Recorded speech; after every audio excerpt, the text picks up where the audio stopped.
हम पीसीबी वाले स्टूडेंट्स के लिए फिजिक्स एक नाइटमेयर से कम नहीं है। हम सबको फिजिक्स से बहुत डर लगता है। हाँ, कुछ बच्चे होते हैं जिनकी फिजिक्स अच्छी होती है, पर लेकिन मोस्ट ऑफ द स्टूडेंट्स के साथ ऐसा होता है कि उनको फिजिक्स बिल्कुल भी पसंद नहीं होती है। और मैं अगर तुम लोगों को अपने बारे में बताऊँ तो मेरी भी फिजिक्स पहले बहुत अच्छी नहीं हुआ करती थी, पर लेकिन मैंने फिजिक्स को इम्प्रूव किया आपने, और मेरे मार्क्स फिर इंक्रीज़ हुए फिजिक्स में धीरे धीरे। So in today's video I will tell you कि कैसे तुम लोग अपने फिजिक्स को इम्प्रूव कर सकते हो। So for new viewers, let me introduce myself. This is Sumedha Gupta, MBBS third year student. First of all, you need to understand कि physics is a conceptual subject, it is not a theory subject. Physics में तुम्हारे concepts बहुत अच्छे होने चाहिए, तुम्हें physics के concept एकदम क्लियर होने चाहिए। उसके लिए तुम्हें पहले लेक्चर लेना पड़ेगा। लेक्चर तुम कैसे भी ले सकते हो, ऑनलाइन ले सकते हो, ऑफलाइन ले सकते हो, पर तुम्हें लेक्चर लेना पड़ेगा। इट्स नॉट लाइक कि तुम कोई कोचिंग जा रहे हो और तुम ये सोच के छोड़ रहे हो कोई बात नहीं मैं खुद से पढ़ लूँगा, तो नहीं होगा, क्योंकि it is not bio, it is physics. Physics की क्लास तुम्हें लेना इज़ मस्ट। फिजिक्स की क्लासेस जब तक तुम नहीं लोगे तुम्हारे कॉन्सेप्ट्स अच्छे नहीं रहेंगे। और सिर्फ क्लास लेना ही इंपॉर्टेंट नहीं है, क्लास में जो भी तुम्हें डाउट आए, never hesitate to ask your doubt, क्योंकि तुम्हारे डाउट बहुत बड़े डाउट हैं। तुम्हें लग रहा हो कि मैं छोटे सा डाउट पूछ रहा हूँ, पूरी क्लास मुझ पर हंसेगी, पर लेकिन अगर वो चीज़ तुम्हें नहीं आ रही तो it is big thing for you. तुम वो डाउट ज़रूर से ज़रूर पूछो, और कभी भी हेजिटेट मत होना डाउट पूछने से। मैं खुद बहुत सारे डाउट पूछा करती थी, सबसे ज़्यादा डाउट मैं ही पूछा करती थी, और कई बार मेरे डाउट थोड़े सिली होते थे तो मुझ पर लोग थोड़ा बहुत हंस भी देते थे, बट इट्स ओके। अगर वो तुम पे हंसते, तुम्हारे कॉन्सेप्ट बनने चाहिए बस, और तुम्हें और कोई चीज़ की फिक्र नहीं करनी, क्योंकि इस पॉइंट पे सिर्फ तुम्हें एक चीज़ पे ध्यान देना है कि तुम्हारे कॉन्सेप्ट बनने चाहिए। अब भले ही लोग हंसे या कुछ करें, उससे कोई फ़र्क नहीं पड़ना चाहिए तुम्हें। सिर्फ थ्योरी पढ़ के तुम फिजिक्स में कभी भी स्ट्रांग नहीं बन सकते हो। तुम्हें न्यूमेरिकल सॉल्व करना पड़ेगा, तुम्हें बहुत सारे न्यूमेरिकल सॉल्व करने पड़ेंगे। जब तक तुम न्यूमेरिकल सॉल्व नहीं करोगे तुम्हारे फिजिक्स में अच्छे मार्क्स नहीं आएंगे। फिजिक्स में जितने भी कंसेप्चुअल पॉइंट है उसे तुम्हें इस हाइलाइटर से हाईलाइट करना पड़ेगा।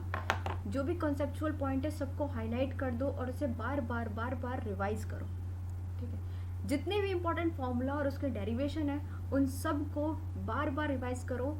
बहुत बार ऐसा होता है कि फिजिक्स के कुछ कॉन्सेप्ट हमने आज पढ़ा है, कल को हमें 20% चीज़ें भी याद नहीं रहती, हम बहुत सारी कॉन्सेप्ट्स को भूल जाते हैं। तो उसके लिए बहुत इंपॉर्टेंट है कि तुम इंपॉर्टेंट फॉर्मूलाज और उसके डेरिवेशन को याद करो। अगर तुमसे फॉर्मूलाज याद नहीं हो रहा है तो बहुत सारे न्यूमेरिकल उस फॉर्मूला के बेस्ड पे सॉल्व करो। जब तुम क्वेश्चन सॉल्व करोगे तुम्हें फॉर्मूलाज अपने आप ही याद हो जाएंगे। ये मैं पर्सनली क्या करती थी। अगर तुमसे ये हो पा रहा है तुम ये ज़रूर ट्राई करना, हो सकता है कि तुम्हें भी फॉर्मूलाज याद रहे मेरी तरह। अगर तुम किसी कॉम्पिटिटिव एग्जाम की प्रिपरेशन कर रहे हो तो सिर्फ कॉन्सेप्ट जानना ही इंपॉर्टेंट नहीं है, in fact you should know where to apply and how to apply your physics concept. जो भी तुमने कॉन्सेप्ट याद किए उसे कहाँ अप्लाई करना है वो सब भी तुम्हें पता होना चाहिए। So for this you need to spend many time to learn how to apply the concepts you have learned. So let us talk about the resources you can use for this. So for this you can use Universal Self Scorer, which I used personally. You can solve question topic wise from this book. This book also contains the solutions. तो जब भी तुम्हें ऐसा लगे कि तुम्हें कोई question नहीं आ रहा है, बहुत कोशिश करने के बाद भी तुमसे क्वेश्चन सॉल्व नहीं हो रहा, तो तुम उसके सॉल्यूशन इस बुक में चेक कर सकते हो। आई विल नॉट रिकमेंड बल्कि बुक्स लाइक HC वर्मा, आइडोरॉफ, रेसनिक हॉलीडे। अगर तुम इन सारे बुक्स में ट्रैप हो तो प्लीज़ इन ट्रैप से बाहर आ जाओ, बिकॉज नीट के लिए तुम्हें इन सारे बल्कि बुक्स की कोई ज़रूरत नहीं है। तुम अपना टाइम वेस्ट करोगे इन बुक्स पे। So you can also use सिंगेज for the question practice. कभी कभार ऐसा होता है कि पढ़ना और लेक्चर्स लेना हमें थोड़ा बोरिंग लगता है, तो उस केस में I have a solution which I recently came to know. उसके लिए मैं आपको एक ऐप सजेस्ट करूँगी। So this is Memonit app. Let me show you the app. When you will open the physics section, you will get video lectures on important topics, questions for practice and PYQ section. It has video lectures formulated from NCERT for all the important topics of the physics. It has MCQ taken from each second, each concept and each formula of the video. So instead watching the lectures again and again, you can actively revise the learned concept by solving MCQs. Question solve करने के लिए तुम्हारे concept पर पकड़ अच्छी होनी चाहिए and you should know the right work method. This concept building section has simple level of questions that will help you to understand and engrave the concept in your mind. Memonit ने हर PYQ से similar 2 question frame किया है ताकि अगर similar question मिले तुम्हें exam में तो उसे भी तुम सॉल्व कर सको. If you want to purchase it you can use my code Sumedha 300 to get physics without lectures at 2299 for 1 year and with lectures 3099 for 1 year. You can definitely try this app. अगर तुम्हें अच्छा लगे you can use it. I will put all the links in the description. You can check there.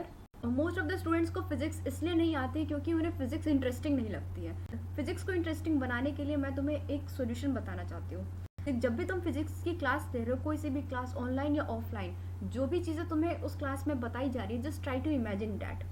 अगर वो तुम्हें बता रहे हैं कि 45 डिग्री एंगल पे अगर हम किसी भी ऑब्जेक्ट को प्रोजेक्ट करते हैं तो वो अपनी मैक्सिमम हॉरिजॉन्टल रेंज को एक्वायर करता है। तो वो अपने मन में इमेजिन करो कि तुम एक बॉल को 45 डिग्री एंगल पे फेंक रहे हो। तो वो अपने मन में तुम इमेजिन करो सारी सिचुएशंस, कॉलिजन, कुछ भी। अगर तुम्हें कॉलिजन पढ़ा रहे हैं तो तुम अपने मन में 2 बॉल इमेजिन करो, वो कोलाइड करेंगे और फिर उनके वेलोसिटी पे क्या असर पड़ेगा, ये सारी चीज़ें तुम अपने मन में इमेजिन करो, ठीक है। तो उससे धीरे धीरे तुम्हें फिजिक्स थोड़ी इंटरेस्टिंग लगने लगेगी और तुम्हारी इमेजिनेशन, अगर तुम ऐसे इमेजिन करोगे तो चीज़ें ज़्यादा देर तक तुम्हें याद भी रहेगी। Discuss the questions with your friends. जो क्वेश्चंस तुमसे नहीं आ रहे हैं वो अपने फ्रेंड्स से पूछो, उनसे डिस्कस करो, सॉल्यूशन निकालो, बैठ के सोचो उस पर कि किस तरह से उसका सॉल्यूशन निकलेगा, ठीक है। Never jump into the solution directly, जब तक तुम उस पर थोड़ा सोच ना लो।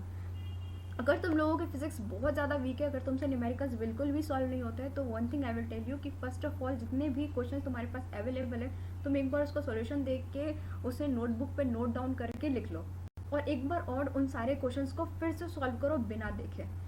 तो अगर तुमसे पहले 100% क्वेश्चन सॉल्व नहीं होते थे तो इस बार तुमसे 20% तो एटलीस्ट बिना देखे सॉल्व होंगे। फिर एक बार और रिपीट करो तो तुम्हें 40% होंगे।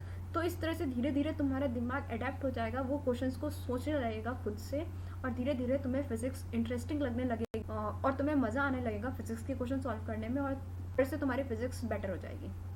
For more tips do not forget to subscribe this channel. Thank you for watching and all the best to all of you.